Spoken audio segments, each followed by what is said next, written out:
out here today to have a look at these VRV2s, old VRV2s. It was reported that there was potential capacity issue, or just they would run all the heads and it wasn't really heating. They drop a couple out and it would start to heat properly. So yeah, we've come out to basically to plug in and see what we can find. First thing off the bat we did find, so we're plugged in here to the master. It's got the inverter and then 2 standard compressors, and we did find off the first, we've got a discharge temp of 196, so that's obviously a problem. Again, we've only just plugged in now to have a look, so we'll keep having a play around, and then we'll get these things through a test mode and have a look at the data and assess from there. So just doing a quick physical test as well. The others were reading about 4.4 to 4.6 volts coming back, and this one's reading 10 millivolts. So I'll pull it out and test the resistance of it as well, just to confirm 100%. But yeah, obviously that Themistor is going to be a problem.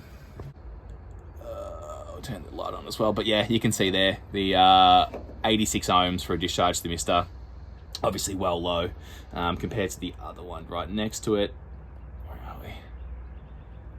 302 k ohms. So yeah, that Themistor is definitely faulty and needs to be replaced. So one issue found. Beautiful. So we scrolled through all the other Themistors, because this is a school and it has not been running for a couple of days, so good chance to just check the Themistors, and they're all reading relatively the same, which is good, except for obviously that discharge on standard compressor number 2 on our master unit. So we're getting to the point now where we're going to go and put this thing in a test heat mode, or just a test mode, a heat mode, and then start looking at the data from there.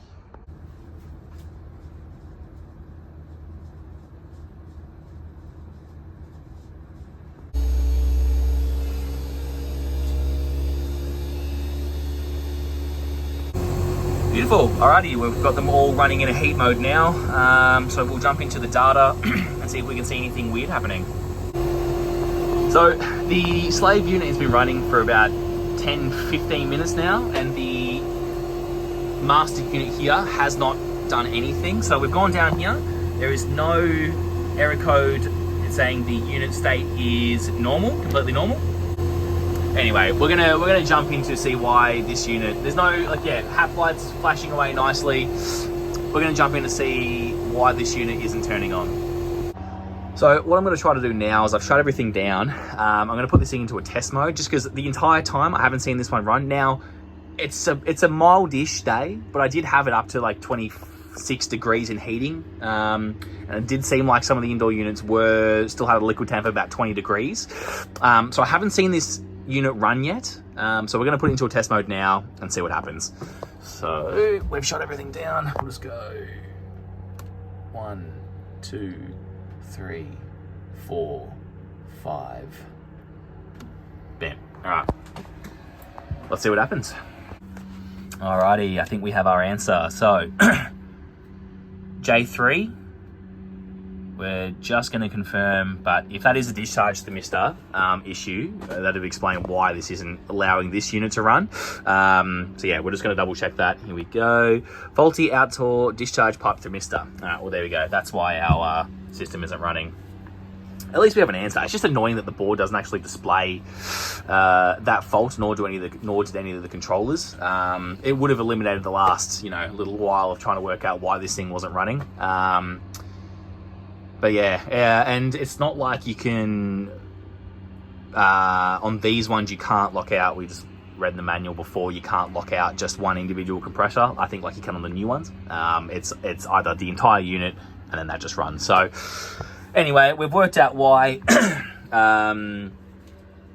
this unit won't run, at least, which will also explain why we've got capacity issues on this system. So what we'll do is we'll just get those discharge Themistors replaced, and we can come back and sort that out. On this D3 network, we had 4 systems. So we quickly just went through systems 3 and systems 4 to have a look at the Themistor readings. But system 2, you can see, we can only see the indoor units, not the outdoor units. So we've refreshed it, and both times we've been unable to see those. So what we're going to go do is find that system and just look into that, because we could have a problem there. So yeah, we'll jump over to those ones once we find it, and we'll cut back. All right, we've narrowed the search down to these two. These were fitting the airnet address of the two I couldn't see. As you can see, power is on, so we'll find which one's the master. No, it's not written on this one. We'll find which one's the biggest one and start with that and see if we've got power. So this is actually a 3, unlike the other one, which was a 2, but you can see we do have power. I did just test incoming, which is right, and the phase rotation is correct because apparently the isolator was replaced at some point on this.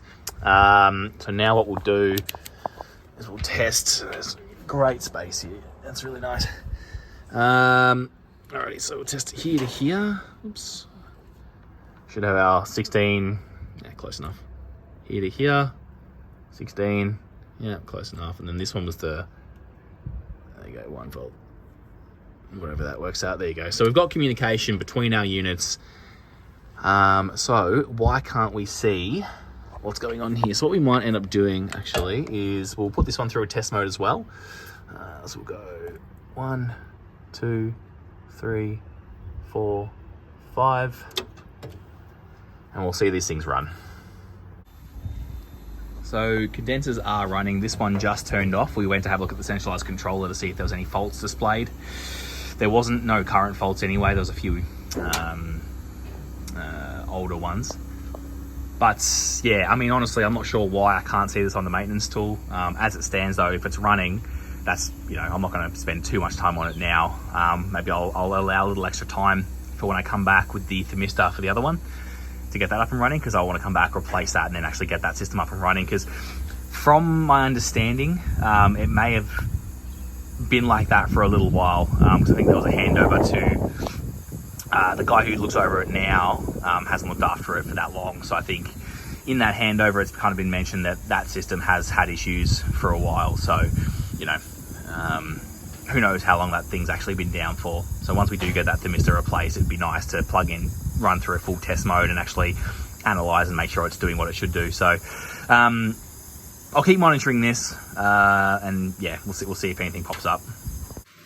So just popped past the centralized controller, and that one that we put in through a test mode, the two condensers we couldn't see, have gone into an E4 fault, which seems to be like a low pressure fault. So interesting, very interesting. We're gonna go pop up and have a look at that now. So we've relocated the computer to plug in directly to those ones that we couldn't see before. So just scanning the map now, we'll jump into it. So still not seeing the condensers on system 2, or what, you know, this is labeled system 2, but yeah, they are in fault. So E4 for all of them. What a pain in the bum. There you go, huh? Let's try something here. Display data, let's see what it says. Yeah, so it's just giving us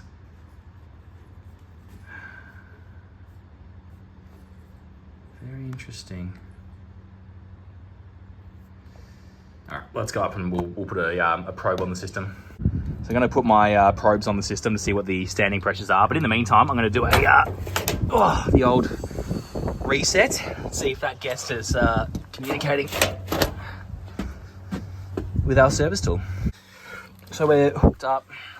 The pressures are reading 1330, which I'll throw a screen grab up, but I'm not sure why my tester app is not showing me the temperature now. Maybe that's an issue with the update, and I haven't gone in there for a while to see if there's a new one, but that's quite annoying. Anyway, those are set. We're going to turn power back on to see if we can see our condensers now, and then we'll throw it through another test mode if we can't. Or even actually we'll just turn on the controllers. So we'll wait for these to become green or grey again, and hopefully. So we might need to, I just realized because this is a saved map, so we're probably going to need to redo the map and see if it finds them. I'll wait for that to turn green and then do it. Awesome, we've found the condensers. There you go, the old reset. You gotta love it, how much it works. We'll jump in and check the low pressure transducers and see if that's reading out, because like I said, our standing pressures looked all right. So yeah, we'll have a look at the data. Condenser or master condenser, 1.32 megapascal, so 1300 kPa, 1320 kPa, it's about what we're reading. And same on the slave. So we'll get this thing up and running in a test. So it just started running now. Both master and sub are running.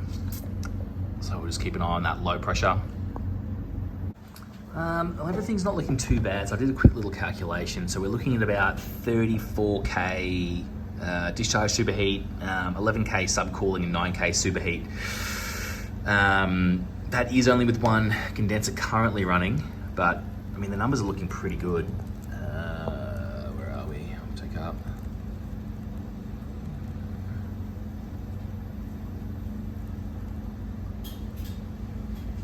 Here's some valve clicking up there. We're running for about 20 minutes now. We've been monitoring the safeties. It's not going into anything. Indoor temps look pretty good. I'll show you that in a sec. What have we got? Our VAP temp. So currently 4 degrees. It dropped as low as 0 degrees before, but the system was calling for that. So what's it calling for now? Okay, so we're getting close to satisfying each unit. So we're up at about 15 degrees now. So we can hear the compressor ramping down upstairs above us. So that's all right. And I'll show you the indoor temps that we've got.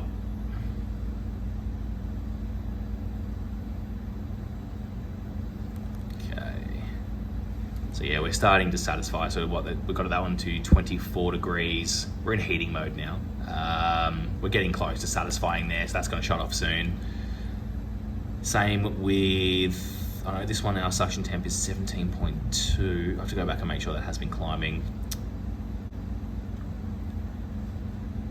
What else have we got? Yeah, that one's getting close to satisfying too. Yeah, I mean, everything's looking pretty good. I'm not sure why this one tripped out on low pressure. I can hear some valves upstairs. Let's go back up to our safeties just to make sure. So the master's closest to us, so that's what we're hearing. Wait for this to refresh again. Should be in just a second. All right, so we've just refreshed. No safeties are on. I mean, this thing's looking pretty nice, man. Maybe it was just playing funny buggers. Like I said, we couldn't see the outdoor units. We did a reset before, which re-established communication. Maybe it has something to do with that. This is our 035. It does a big entrance hallway, so yeah, that's why the space temp on that one's not going up as quick as the rest. Yeah, some of these units are even starting to satisfy now, so space temp's looking really good. I'm not sure why it tripped out on low pressure, but it's fine now. Yeah, I'll just chalk it up to a bit of a, maybe the board was just playing funny buggers because it was, not communicating with us to start off with. But yeah, anyway, we'll probably put these two videos together. We'll cut back with the Themistor as we do the replacement, so yeah. All right, we are back. We've got the discharge themistors for those VRV2s. Yeah, so we'll get stuck into replacing them. It is a beautiful day today as well, so look at that.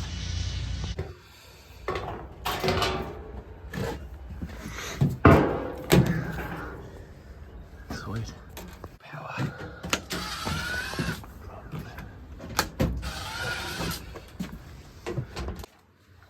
Beautiful.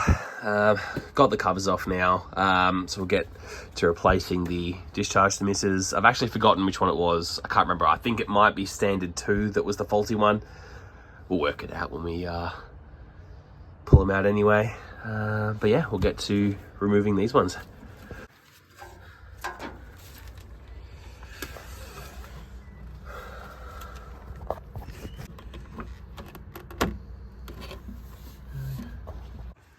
Yeah, so it was standard 2. This is the Themistor here. Can't see, it almost looks like it's popped at the top, but anyway, that's the one. All right, we've got them in, linked to the right ones. So now we are going to get the Type 4 checker connected, reapply power and run it through a test mode and actually see this condenser run now.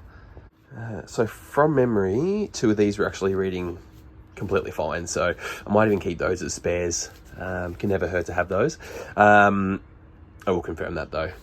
Anyway, got our wires in. Just gonna go do it downstairs now because the upstairs mezzanine section, there's not a lot of space up here, so we're just gonna run to our computer downstairs and work from there. All right, all plugged in, ready to go.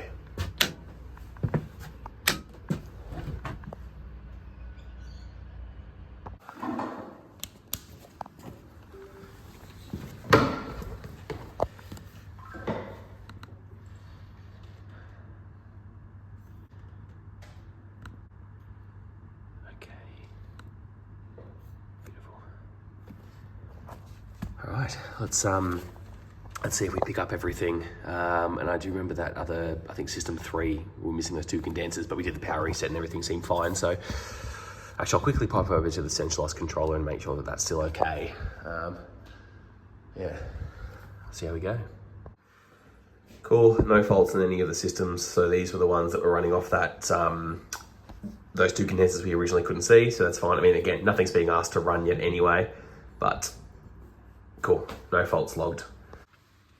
Okay, so this is our system here. So before we turn it on, we'll just go display data. All right.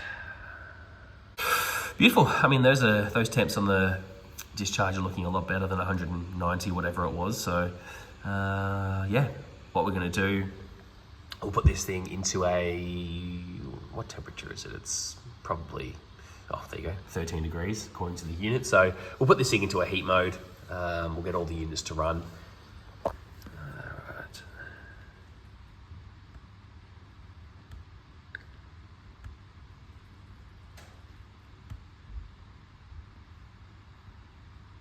Pop that temp up to say 21. Run. You can hear valves clicking upstairs. That's always a good sign.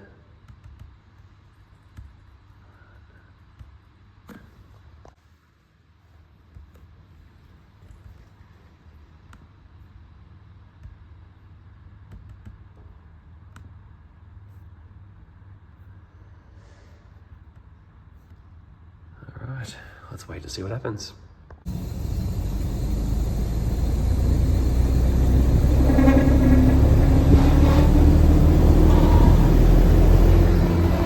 All right, we have movement. It's a good sign.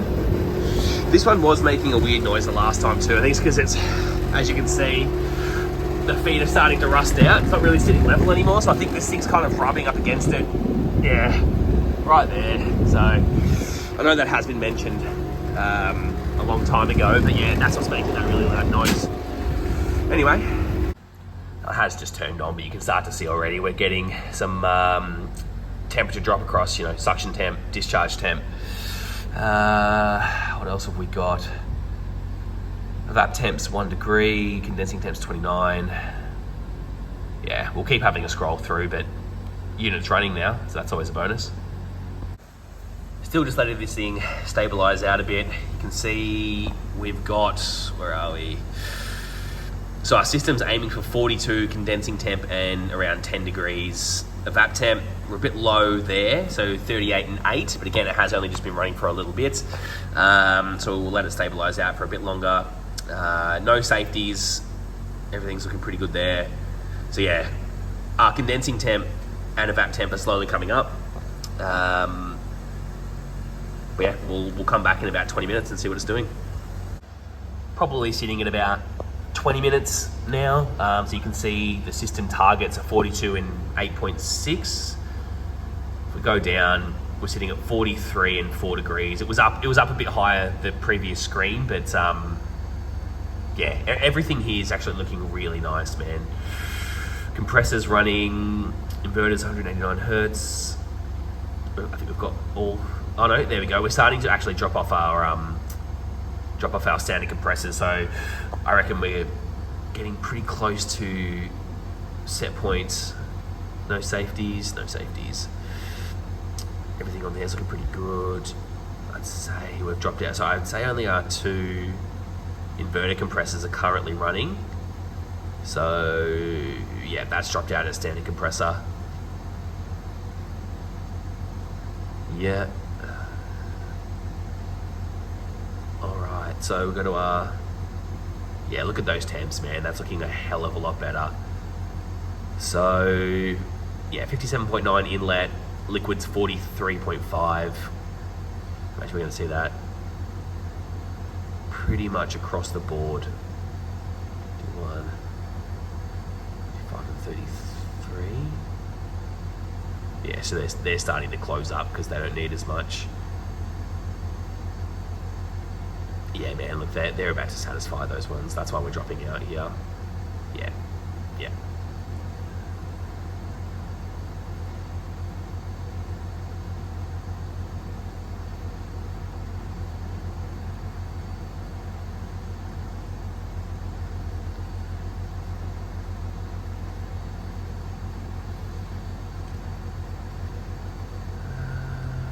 you are starting to close up as well.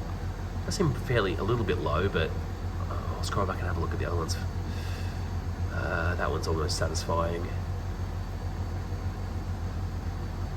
Yeah, interesting. All right, might quickly do some looking into that, but outside of that, everything else is looking really good. Up to the top.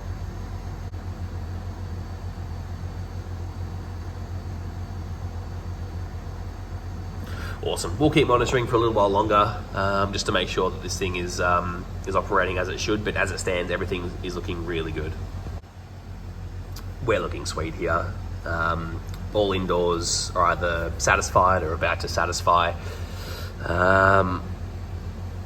Yeah, that's how you like jobs to go. Anyway, I'm gonna leave that one here unless something pops up. But yeah, outside of that, thank you for watching.